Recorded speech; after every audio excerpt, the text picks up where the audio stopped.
in the replay that they send on the group. Okay. Who wants to record?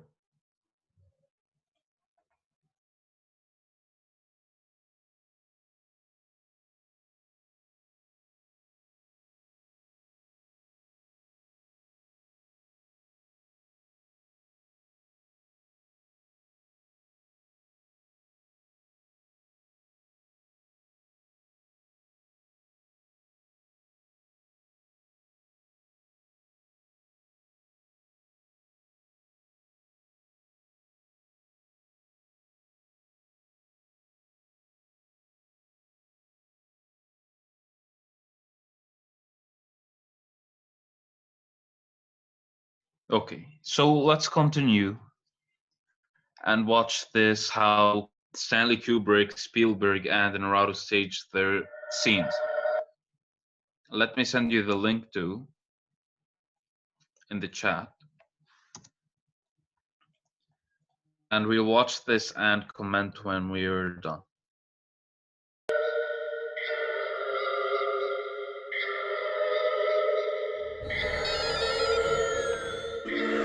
When you combine camera placement, movement, and actor blocking, a filmmaker can create an almost infinite number of cinematic combinations.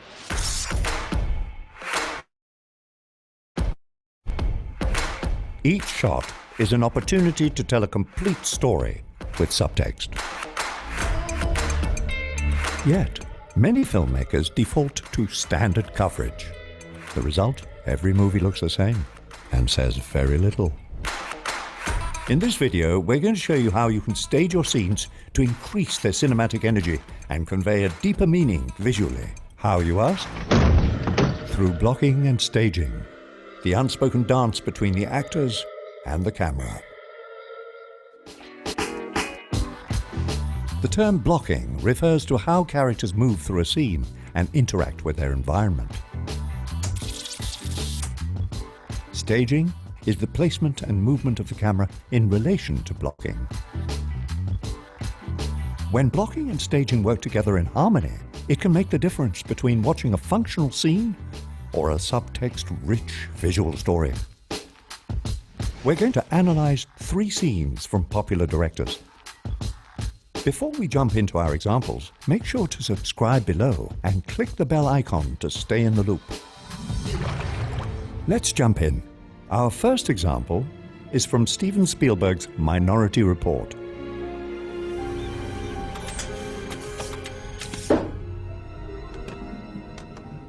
The scene begins with a close-up shot of a wooden pre-crime ball. When the precogs declare a victim and a killer, their name is embedded in the grain of wood. Since each piece is unique, the shape and grain is unique. The shape and grain is impossible to forge. I'm sure you all understand the legalistic drawback to pre-crime methodology. Here we go again. Look, I'm not with the ACLU on this, Jeff. But let's not kid ourselves. We are arresting individuals who have broken no law. But they will. The commission of the crime itself is absolute metaphysics. The precogs see the future, and they're never wrong. When the precogs... Fletcher explains the logic behind their department's technology, but then Witwer brings up the ethical conundrum that faces the pre-crime initiative. Notice the staging changes. Here we go again. Look, I'm not with the ACLU on this, Jeff. But let's not kid ourselves. We are arresting individuals who have broken no law. But they will. The commission of the crime... Their physical positions now represent their personal beliefs.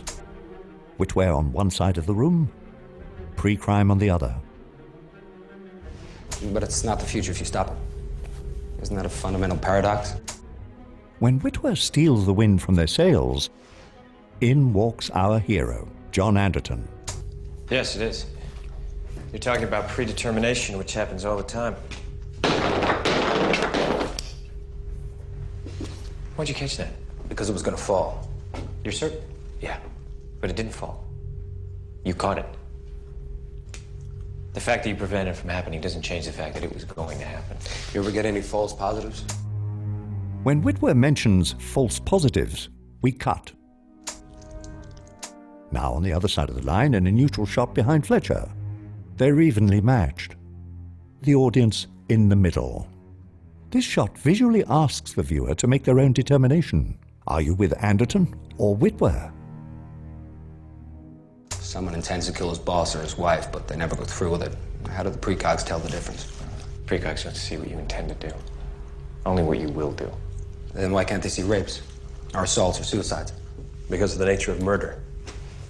Anderton then takes a seat, comfortable in his beliefs. The untimely murder of one human being by another. Somehow I don't think that was Walt Whitman. It was Iris Hinneman.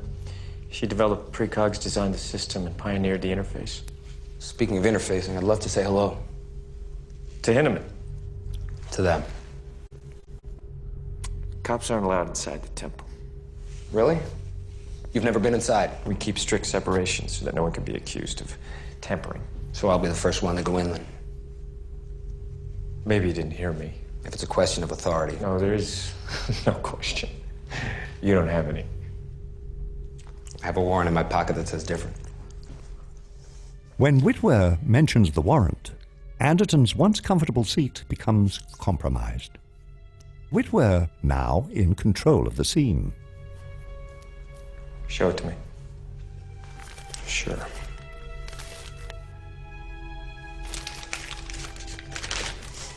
This investigation of pre-crime and its personnel is being conducted under the direct supervision and express permission from the Attorney General of the United States. I'm here as his representative, which means you're now operating under my supervision.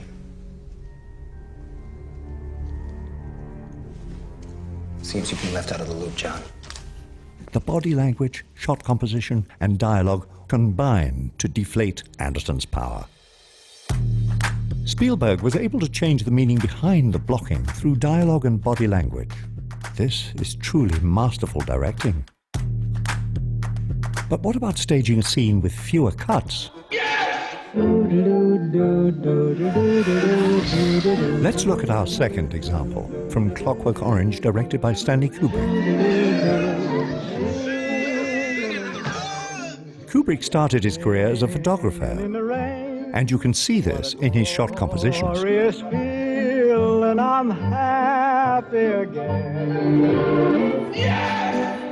Similar to a photograph, Kubrick stages his scenes so a single frame communicates a complete story.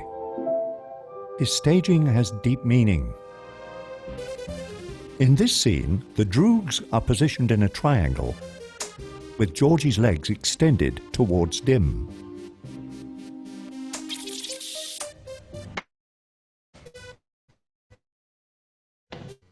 Hi there!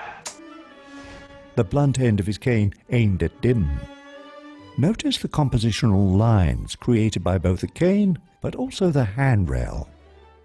All eyes are on Alex. Well. To what do I owe the extreme pleasure of this surprising visit? All eyes turn to Georgie, which guide our eyes as well. We got worried. Then we get our first cut. There we were, waiting and drinking away at the old Knifey Moloko. And you had not turned up. When Georgie leans in, notice the position of his shadow in the background. There's a little treat aimed at his face. Staging George and Dim in this way tells us where allegiance. You have to understand one thing about directing, that every project you get involved in ultimately is just going to find its way to breaking your heart. They say there are only 7 stories. I think there might only be one story. We all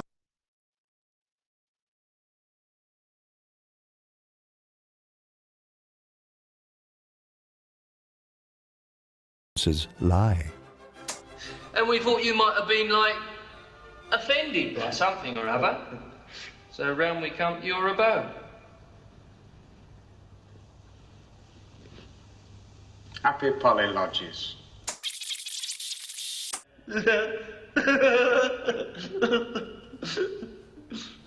We cut to a new wide shot. Pointed end of the cane aimed at Dim. Notice how the shadows guide our eyes. Kubrick then presents a very obvious moment of intimidation and superiority.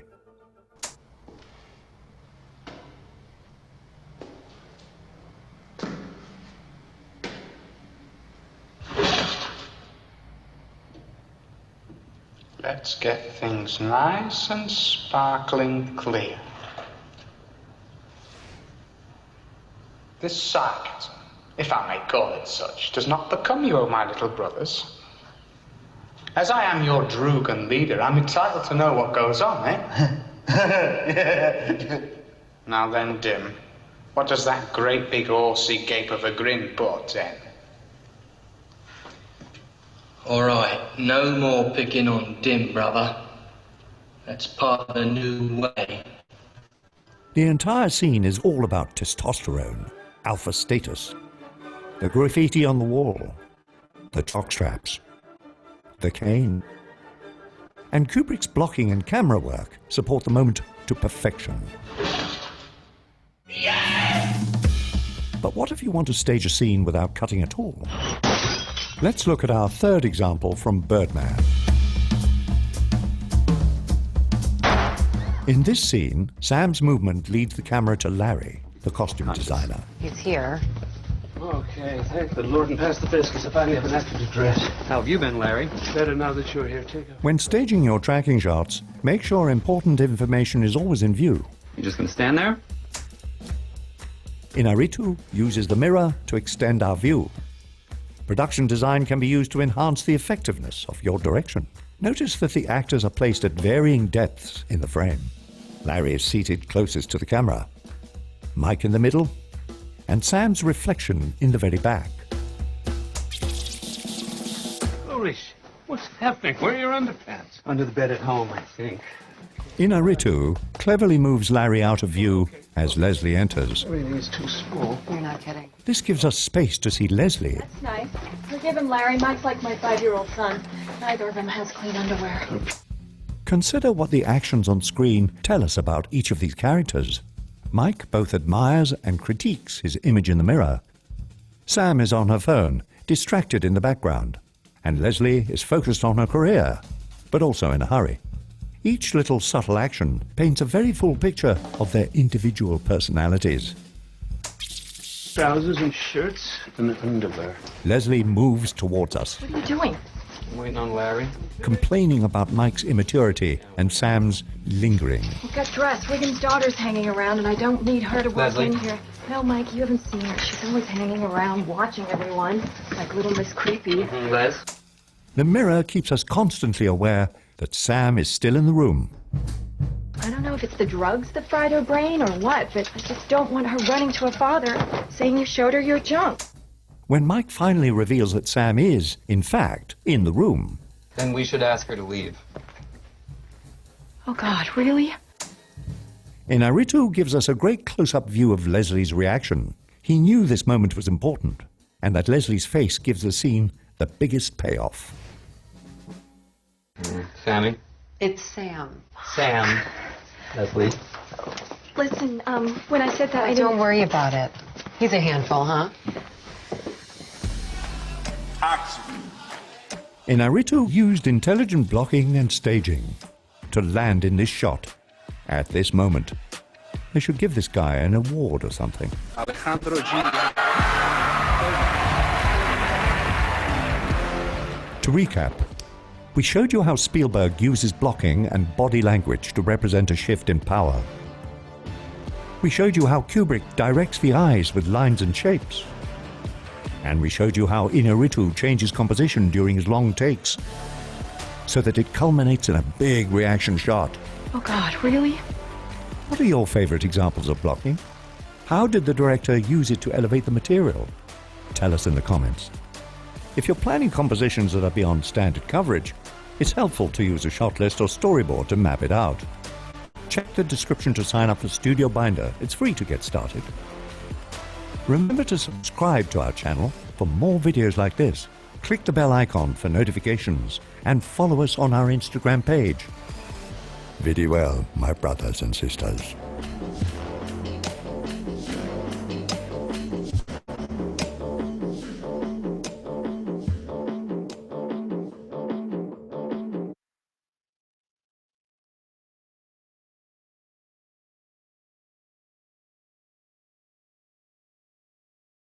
Okay.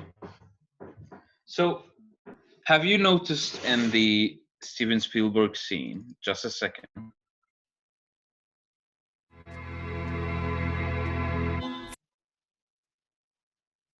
How you can Let's stage take a your look at scenes this scene. to Each piece is unique. The shape Who and grain. is And the the legalistic drawback. dominant person here in this shot? Tell me. I want your answers.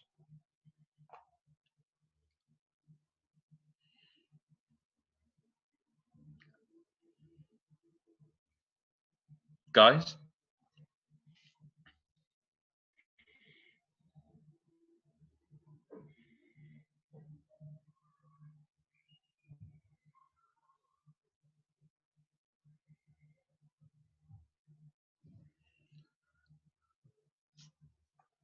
Okay. Is it really... Just a second. Back to pre-crime. Actually, it's not the guy in the suit. It's this guy in this shot.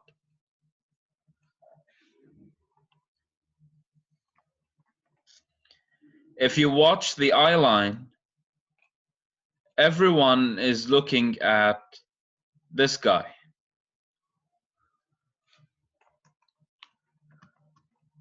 Let's continue. Again. Look, I'm not with the ACLU on this, Jeff. But let's not kid ourselves. We are arresting individuals who have broken no law. But they will.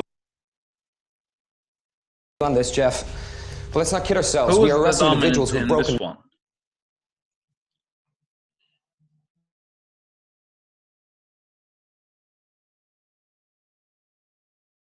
The dominant character in this frame. The dominant character is the character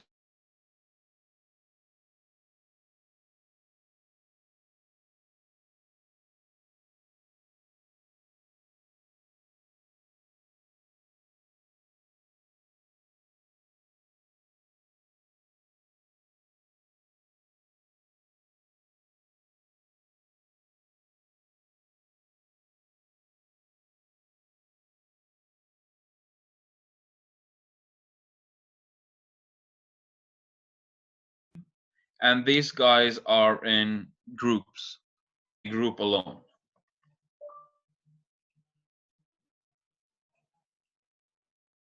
The fact that any. when Whitworth John Andrew mentioned. Speaking of interface. Here you but they can never see the look through it. triangle. What do you mean by the middleman? This guy? This one here? Let's watch the scene. The name is embedded. From the Grain is beginning. impossible to find it in the grain of wood, since each piece is And unique. I will hold up this spot. Your eyes are looking at this guy now. Then they are looking at this guy. Then they will shift to this one here. And you will see that these guys are talking about. And also, as it's shifting, we are paying attention at the blonde guy here when he's talking. But composition-wise, you see how they are composed in a way to grab attention to this guy.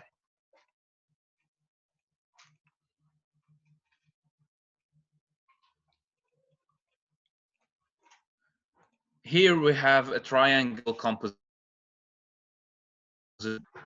Who is the dominant person here?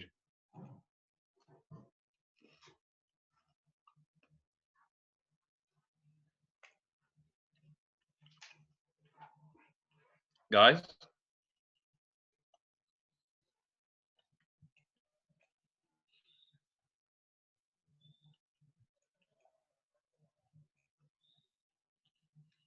Who is the dominant person in this shot?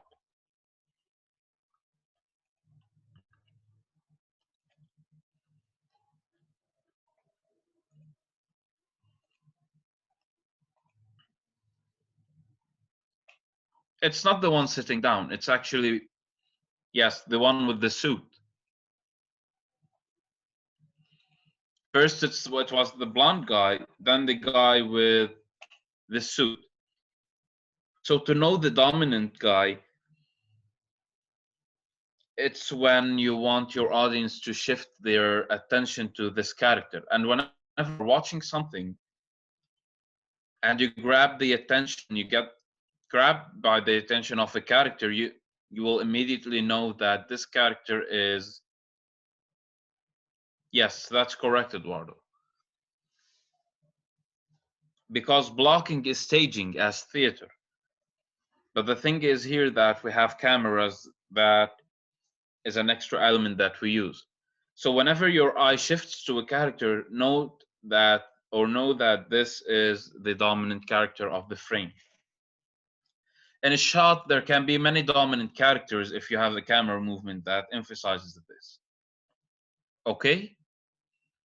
Is this understood?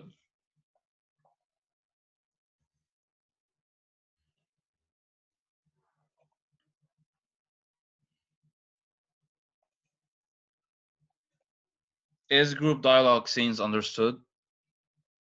It's not just like triangle, but you have to know that if you have group of actors or an actor himself, you have to place them in compositions like shape, space, and lines. So you never put them in random in a scene or frame. There's always a composition that helps you shift the audience's attention.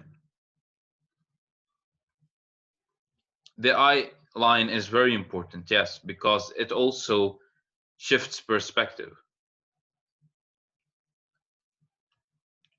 You have to take good care of the eye line, as we learned in directing fundamentals, that eye line is maintaining it is very important for the grabbing the attention or shifting perspective of the character or the audience into a certain character or an actor. Is this understood? Is today's lesson understood?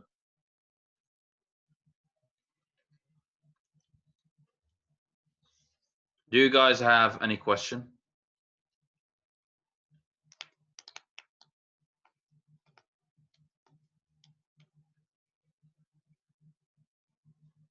Does anyone have any question?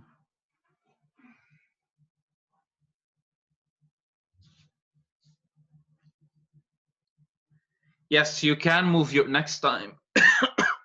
We'll be taking how the camera movement directs the attention to a certain character, a dominant character in the frame. This is correct.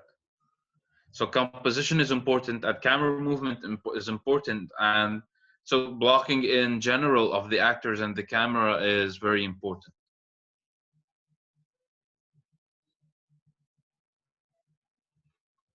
All right? Is this all understood?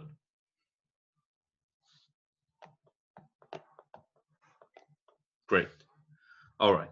So this lesson will be entered into your classroom lessons, so don't worry about it for the final exam. Yeah, because it's even far away. So that's all it for our class today. I hope that you enjoyed it and took the knowledge needed. And if you have any question, please let me know.